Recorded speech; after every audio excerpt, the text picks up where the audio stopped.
कार्यक्रम सुदर्शन सेना के माध्यम से ऑर्गेनाइज किया गया है। ये कार्यक्रम भगत सिंह के मतलब वो जो जन्मदिन है उनके उपलक्ष्य में रखा गया है।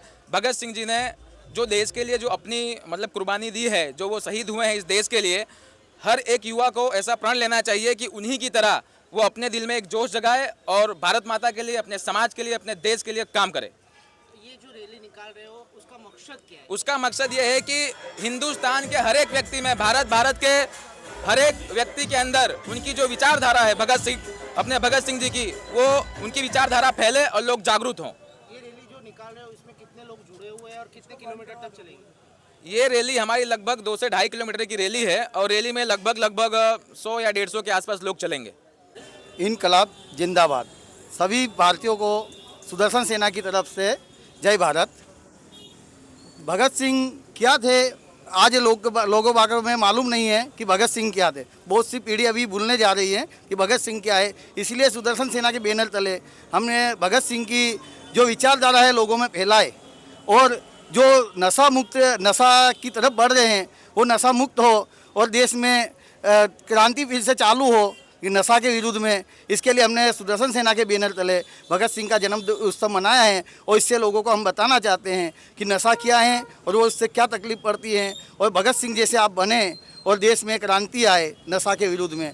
इसी के लिए हमने सुदर्शन सेना के बैनर तले भगत सिंह का जन्मोत्सव का आयोजन किया है। वक्फ बोर्ड का मुद्दा पूरे देश में चल रहा है। अभी वक्फ बोर्ड का सुधारना का कार्यक्रम है जो यहाँ पे जेपीसी गुजरात में मीटिंगें हो रही है।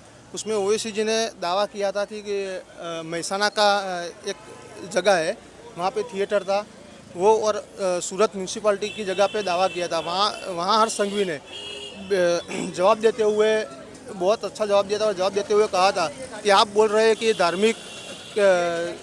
धार्मिक की वजह पीछे हो रहे हैं, हम ये सुधारना आएंगे तो ये समाज को नुकसान होगा, ये समाज को नुकसान होगा। इसके सामने हर्ष संघवी जी ने किया था कि ये आप हिंदू मंदिर पे दावा कर रहे हैं, ये सब पे दावा कर रहे हैं, तो वो क्या हिंदू को परेशान नहीं होगे? आप बोल रहे हैं कि हमारा समाज परेशान होगा, तो ये समाज परेशान नहीं होगा हमारा। ऐसे करके वो ऐसे हुआ था। और हम ये सेना की तरफ से ये कर रहे हैं कि पूरे देश में वक्फ बोर्ड में सुधार आना चाहिए और जो ज़मीन है वो सरकार श्री के पास चली जानी चाहिए और सरकार श्री उसका अच्छा उपयोग करेगी। वो हम सेना की तरफ से सरकार श्री को भी रजूआत करेंगे।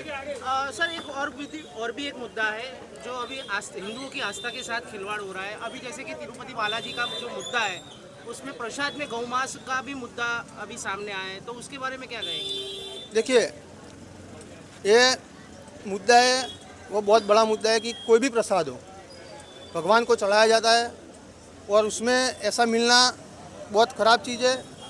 हम सुदर्शन सेना की तरफ से उसको बखोलते हैं और बोलते हैं कि भाई कोई भी हो ऐसा नहीं करना चाहिए। प्रसाद एक पवित्र चीज़ है, प्रसाद में ऐसी मिलवाड़ होनी नहीं चाहिए। कहीं पे भी कोई भी मंदिर हो, तिरुपति बालाजी की वजह नहीं, गुजरात का कोई भी मंदिर हो, पूरे देश का कोई भी मंदिर हो, उसमें ऐसा नहीं होना चाहिए। और ऐसा होगा तो हमें सरकार से ऐसा निवेदन है कि सरकार से ऐसी अपील है कि जो भी ऐसा कर रहा है, जो कॉन्ट्रैक्ट पे दिया हो प्रसाद बनाने का या कोई प्राइवेट संस्था हो, उस पर सख्त से सख्त पगला लिया जाए और जो भी सज़ा हो, जो भी ज़्यादा सज़ा हो उसको दिया जाए। सुदर्शन सेना की ओर से बताना चाहूँगा कि जैसे अभी आपने सवाल किया कि जो तिरुपति बालाजी मंदिर में जो प्रसाद में जो गड़बड़ी हुई है, जो भी हुआ है, तो उसके लिए सबसे पहले तो गड़बड़ी क्यों हुई है, क्योंकि वहाँ पर जो मंदिर का संचालन जो है वो किसी और धर्म के व्यक्ति के हाथ में है। मैंने सुना है कोई क्रिश्चियन है तो वो 100% गड़बड़ी करेगा। क्यों? क्योंकि उसको हिंदू धर्म से कोई लेना देना है नहीं। तो पहले तो हिंदू धर्म का जहाँ भी मंदिर है या जो भी है ट्रस्ट है, वहाँ पर अन्य समाज के या उसके अन्य धर्म के लोगों को उसमें स्थान नहीं देना चाहिए। जो समाज का मंदिर है तो वहाँ पे हिंदू धर्म के होने चाहिए। अगर क्रिश्चियन का चर्च है तो वहाँ पर क्यों हिंदू को नहीं बनाया जाता अध्यक्ष? क्यों क्रिश्चियन ही होता है? क्यों? क्योंकि वहाँ पर कोई गड़बड़ी उससे होगी नहीं।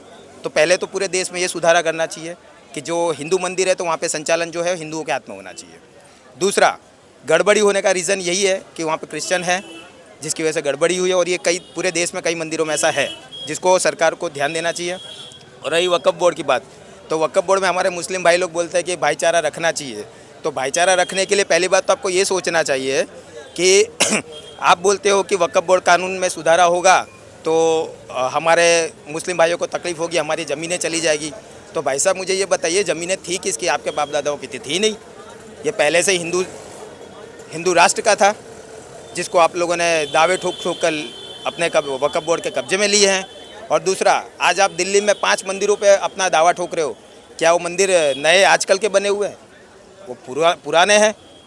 तो वहाँ तो कोई वक्फ बोर्ड था नहीं। तो आप अगर ऐसे ही सब दावों पे ठोकोगे, अभी मैंने सुना है कुछ मुंबई में नेशनल हाईवे पे वक्फ बोर्ड ने दावा ठोक दिया है और उनकी मांग ये है कि सरकार उनको उसका टैक्स दे। क्यों भाई, क्यों दे? वो सरकारी ज़मीन है, वक्फ बोर्ड की ज़मीन नहीं है।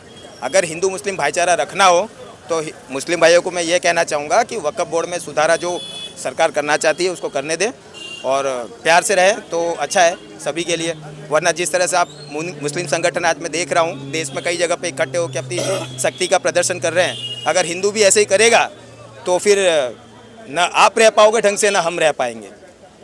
ओवैसी जी बोल रहे हैं कि जब हमारी सरकार आएगी तब हम ओवैसी जी को तो मैं इतना कहना चाहूँगा कि आप हैदराबाद संभाल लीजिए तो अच्छी बात है।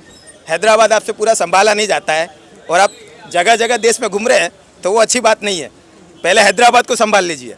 हैदराबाद में टी राजा बैठे हैं, उनसे मुकाबला कर लीजिए, फिर आइए कहीं और ये सुदर्शन सेना किस तरह से इस मुद्दे पे काम करेगी? सुदर्शन सेना सभी हिंदू भाइयों से जागरूक कर रही है कि जिस तरह से भगत सिंह जी ने, आज भगत सिंह जी की जन्मतिथि है तो उसके संदर्भ में प्रोग्राम किया गया है, तो जिस तरह से उन्होंने देश के लिए अपना बलिदान दिया है तो हमें बलिदान नहीं देना है, लेकिन लोगों को ये बताना है कि हिंदू धर्म के लिए या हमारे देश के लिए हम क्या कर सकते हैं, ज़्यादा अच्छे से अच्छा कर सकें, उसके लिए जागृति ला रहे हैं।